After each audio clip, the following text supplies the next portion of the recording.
Welcome to the channel, everybody. For this Unreal World tutorial video, we are going to be covering endurance hunting. This method of hunting was used by our very own ancestors thousands of years ago, with great effect, I'm sure. And here in the Unreal World, we can also take advantage of this time-tested method of hunting. So the overall goal essentially is to get the animal worn out completely, to where it either collapses or we can just walk right up to it and club it. And the first step is to take note of the animal's condition. So here in Unreal World, I'm going to hit the L button, which activates the look command, and that brings up a cursor here, which we can manually move to the animal. Or if we want, it'll start out here, I think, right in front of your character. We can hit the plus or minus button on the number pad to automatically jump right to that animal. Now, there's actually two animals here stacked. It's a little bit hard to tell, but there's a baby right there too. So when I select the target, it's going to ask me which one I want to look at. Just for today's purpose, we'll take a look at the elk mother, but we'll see how the hunt goes today because we are going to attempt to take these animals out. We might go for the calf versus the mother. Just how the hunt develops will determine that. But here we see the description of the elk is very simple. She's not running away. She's also not tired in the least. So this is a completely normal elk, unharmed. But like I said, our goal is to wear it out. So with that in mind, you can see over here, I've got a hunting bow and an arrow, but for today, we're not going to be using that at all. I'm not going to take a single shot at these animals. We'll pretend we don't even have it here. But the first step is to zoom out. Very important. And if you've watched any of my other Unreal World series, which, by the way, I have links to those down in the description, you'll hear me say this a lot. You need to learn to play this game fully zoomed out, especially when you're hunting. If you're back at the cabin just crafting and stuff, you can play zoomed in as much as you want, obviously. But here on the hunt, you really need to have full sight. So when you zoom out, you're able to see at a farther distance. And of course, that's going to be critical. If the animal is just on the edge of the map, you need to be able to see that it's there and present. But so for today, we will be, like I said, focused on the elk hunt. I also need to keep a close eye on my endurance total right now too. So right up here, if you're unfamiliar with what this negative 10% represents, it's basically giving us a reading, so to speak, of how much endurance or activity we can go through. So what I mean by that is it needs to get to negative 100 before we're completely exhausted, before we ourselves are breathless and will need to rest. In fact, once you get to negative 100, your character can't move at all. But the goal is, of course, to get the animal down before that happens. So one thing I can do to reduce this right now is drop some of the goods that I'm carrying. Now, this will take a little bit of a time here. Dropping an item should probably pass time, but you can see I'm carrying a large tree trunk here, some bark, a few saplings. So I'm going to drop that. That's stuff that I'm not too worried about. Everything else I'm going to keep on me, such as my food. So I don't mind if I lose or leave this stuff behind here. Looks like the animal is still in place. So let's go ahead and start our sprinting. I'm going to hit the shift button and then push R to start running. So we're just going for... There we go. So we've spooked it. I'm going to zoom in real quick just to give you a clear sight here. You can tell that the younger animal is now sprinting away. It's escaping, so to speak, because it's got the little dust cloud beneath its feet. The mother is still stationary pretty much. She's not sprinting away just yet.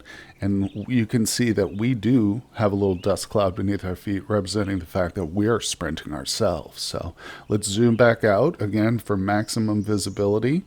And it might be easier to wear out the juvenile animal here versus the mother. The bigger animals are probably going to be a bit more vibrant, easier for them to run away. Let's take a quick peek at the child here. It's a little bit fatigued. All right, so that gives us our first look at the different stages of fatigue. And all the animals are the same, whether you're hunting a squirrel or a full-grown elk. The stages of fatigue are the same for all of them, and they are completely rested, which is what the elk was when we started out. The next stage is a little bit fatigued, such as the elk calf is here right now. After this stage, it goes to fatigued, which is kind of the midpoint there. Then after fatigued, you get very fatigued.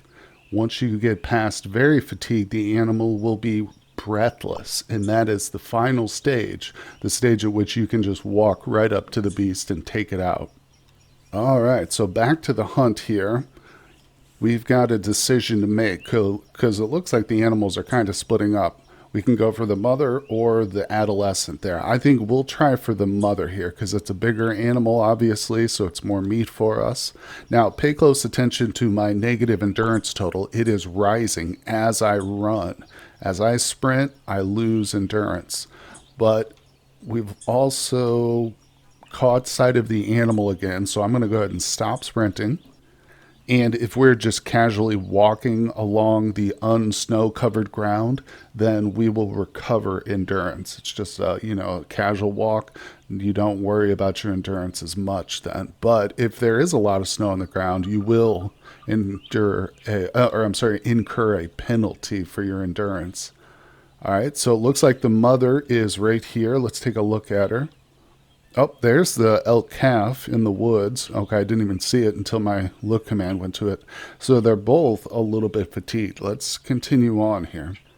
It would be really great if we could get them away from the forest. I don't want to try and pursue them into the woods, but the thing about a mother and its child, they're going to try to stay together. But we've now spooked the mother off again. She's heading out into the field, and of course I can see that because of the tracks.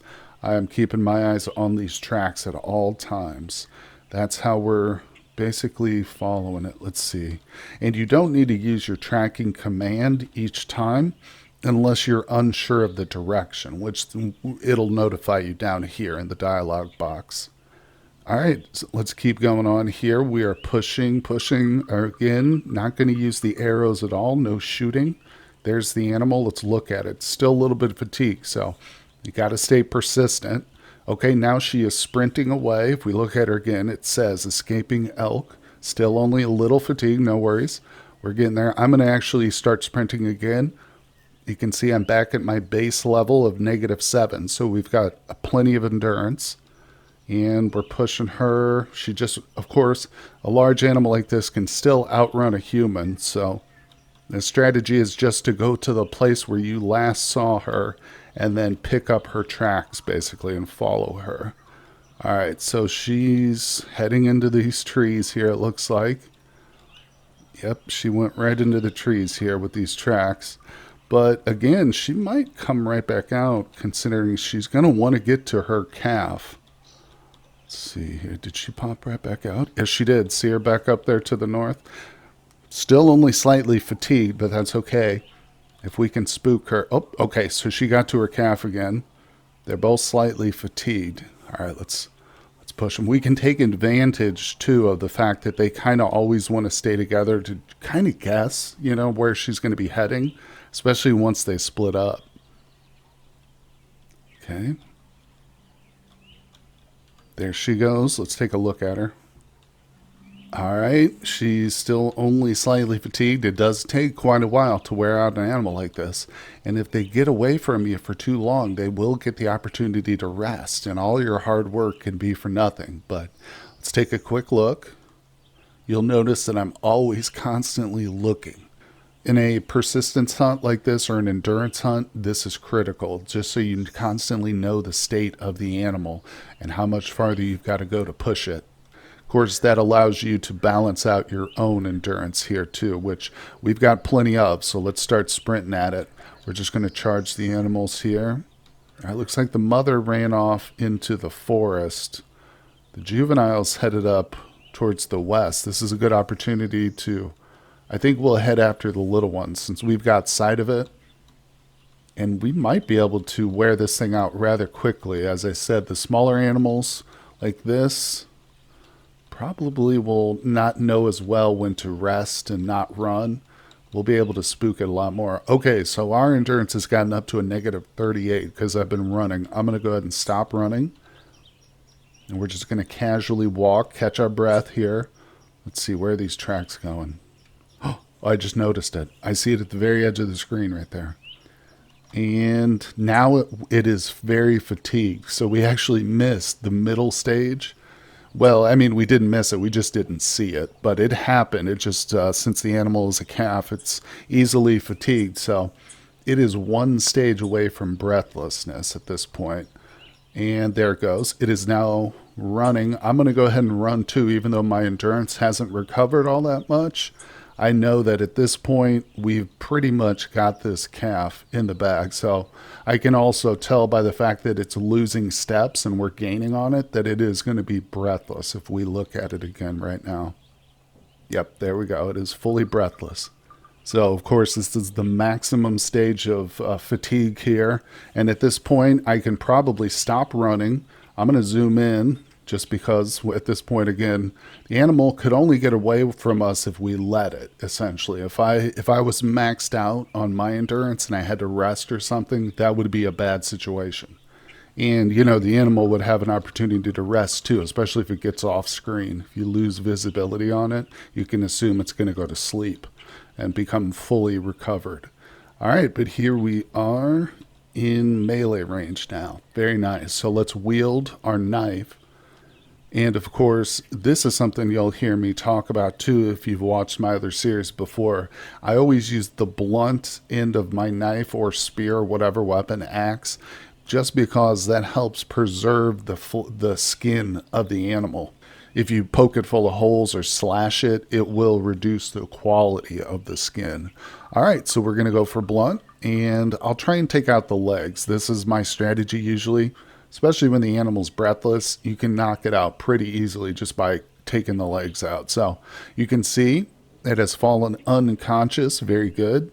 That means we're just a few blows away from taking it out. I'm going to use the fine knife here, blunt to the skull. Again, here at this point, you could go for a neck slash if you really wanted. You could do edge to the neck, but that would be a quicker kill. But ultimately, like I said, it would probably damage the fur a little bit. And just as a side note, too, if you're concerned about the mother elk out there like creeping up on me from behind and attacking me, that's not going to happen. She won't do that. Now, if you're facing off against wolves or maybe even wild boars, that could happen. But here, this is the mother elk is probably still in the area, but she's not going to turn hostile to us in that way. All right, there we go. The animal is now dead. So we have successfully completed a hunt without firing a shot. Of course, it was a smaller animal, but it is entirely possible to achieve that same outcome with a full-grown elk. And maybe if you'd like to see that, you can check out one of my other Unreal World series. I hope you will. Anyway, guys, that's going to be it for today's demonstration of the endurance hunt. I hope you've learned a little something from it. Subscribe to the channel because I do plan on doing a lot more of these Unreal World tutorial videos in addition to the ones I've already got. And I appreciate everybody out there. I will see you on the next one.